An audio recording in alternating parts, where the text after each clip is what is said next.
guys, if you love farmhouse decor, you have got to do this quick and simple, literally like 30 seconds, Dollar Tree DIY. You're going to start by removing the glass. Now I found these in both 8x10 and 5x7, so I'm going to be doing both. But I just took a Dollar Tree paintbrush and a little bit of paint and basically just dry brushed it. So basically you're just going to put a little bit of paint on your brush and just go over it as lightly as you can. You can do this as dark or as light as you want. You could also paint it solid white and then sand it off. But I find that the Dollar Tree frames are a little bit thin and I didn't want to risk breaking it. And really, that's it, guys. It's that simple.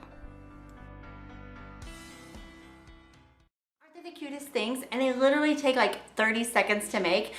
For the big ones, my youngest, their background for school pictures this year was like a barn, and so it's gonna look super cute. And I think for the smaller ones, I think I might actually use them as price stands in my craft booth, and I think that'll be really cute to be able to, put, how much something is. But you guys, these could be, the possibilities are endless. You can get one of the Dollar Tree bags and use it as art. A lot of times they have like the truck, the truck. You guys know what I'm talking about when I say the truck. The truck image, or different bags or sayings, or just print something off of your computer, or just use them for family pictures. Whatever you decide to do, leave me a picture in the comments. I'd love to see what you guys do with them. See you guys.